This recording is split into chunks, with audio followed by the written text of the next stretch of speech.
ایک مرتبہ لاہور کا ایک نوجوان تھا، اس کی شادی کو کچھ مہینے ہو گئے تھے تو ملنے کے لیے آیا. ہم نے پوچھا سناؤ بھائی آپ خوش ہیں؟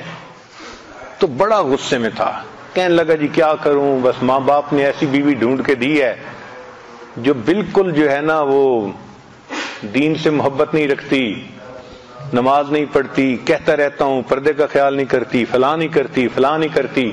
ایک لمبی چارج شیٹ اس نے بنائی ہوئی تھی. تو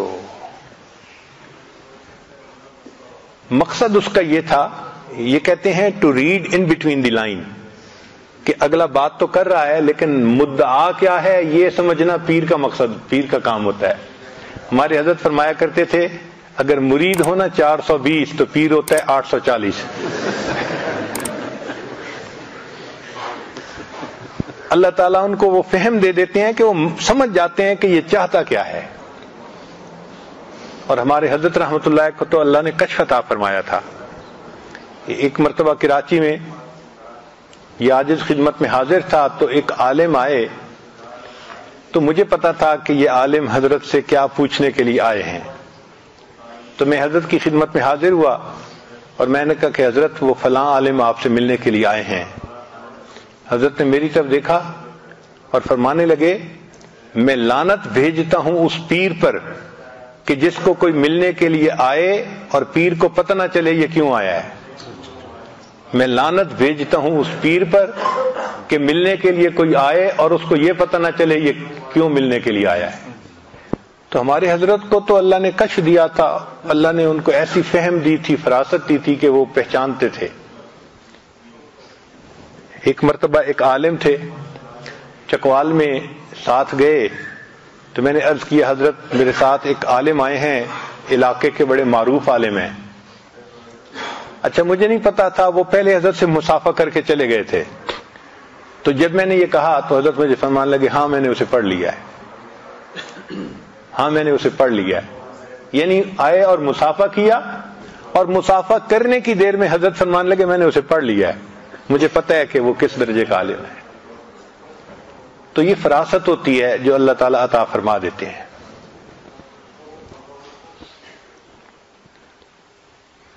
اب اس نوجوان نے آ کے نا جب لمبی چارج شیٹ بیان کی تو مجھے سمجھ لگ گئی کہ یہ کہنا کیا چاہتا ہے. وہ اصل میں مجھ سے NOC مانگ رہا تھا کہ حضرت جی کہہ دیں کہ تم اس کی طبیعت ذرا ٹھیک کرو تو میں بیوی کو جو ہے ذرا ٹھیک کر دوں گا. خیر جب اس نے اپنی ساری بات کر لی تو میں نے اس سے کہا کہ اچھا مجھے یہ بتاؤ کہ جس وقت شادی ہوئی تھی اس وقت تو آپ بھی اسی حال میں تھے، چونکہ اس کو بیعت ہوئے بھی تھوڑا وقت ہوا تھا. شادی کے وقت جیسا لڑکا تھا ویسی لڑکی ماں باپ نے ڈھونڈی تھی. کہنے لگے جی ہاں اس وقت تو میری بھی حالت وہی تھی. میں نے کہا پھر آپ کیسے بدلے؟ کہ جی میں نے آپ کے بیانات سنے، پھر میں نے بیعت کر لی اور میری زندگی بالکل بدل گئی. میں نے کہا کیا یہ موقع آپ کی بیوی کو بھی ملا؟ کہنے لگا نہیں. میں نے کہا کسی مجلس میں اس کو بیان سنوایا؟ کہنے لگے نہیں. میں نے کہا جب تک وہ یہ بیان نہیں سنے گی تو زندگی کیسے بدلے گی؟ یہ تو قصور اس کا نہیں ہے، یہ تو قصور آپ کا ہے جس نے موقع ہی نہیں دیا. تو تھوڑا سا نا وہ سلو ہو گیا کہ بھئی میں جس شد و مد کے ساتھ آیا تھا نا یہاں یہ سلسلہ نہیں چلے گا. اچھا خیر میں نے پھر اس کے بعد اس سے ویسے باتیں کی، جنرل باتیں جو ہوتی ہیں نوکری کے بارے میں ادھر ادھر کی.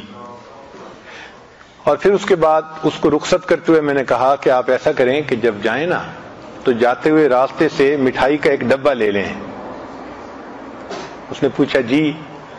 میں نے کہا وہ جا کے جب گھر میں دسترخوان بچھے نا کھانے کے لیے تو وہ مٹھائی کا ڈبہ بھی اس کے اوپر رکھنا اور ان میں سے مٹھائی کا ایک ٹکڑا اٹھا کے نا بیوی کے منہ میں ڈالنا. وہ مجھ سے پھر پوچھتے جی؟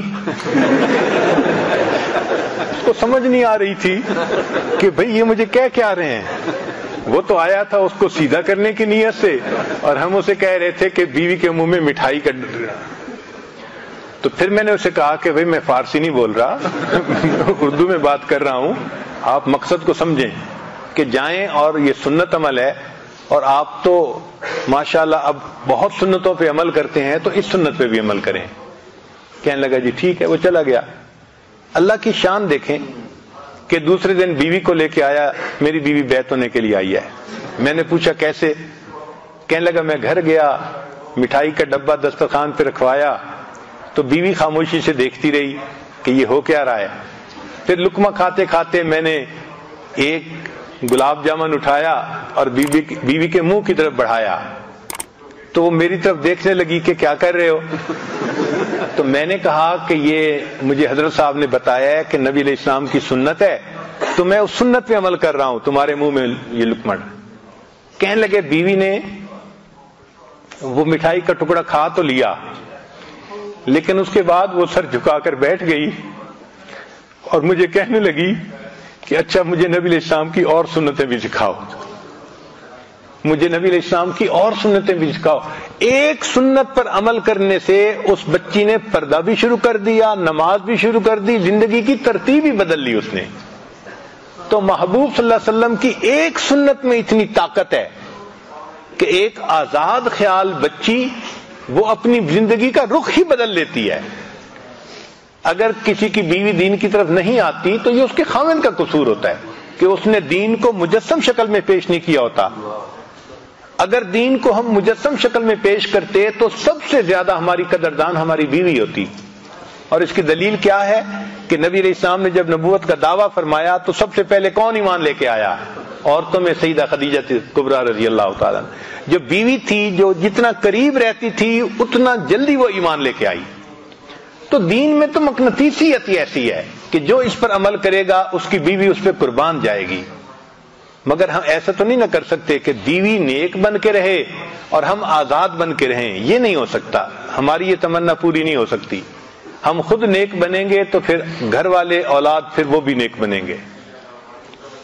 تو بہرحال ہم اللہ رب العزت سے راضی ہیں کہ وہ ہمارے رب ہیں، نبی علیہ السلام سے راضی ہیں کہ وہ ہمارے پیغمبر ہیں، اور ہم دین اسلام سے راضی ہیں کہ وہ ہمارا دین ہے۔ اهدنا الصراط المستقیم، ہم کو سیدھے رستے چلا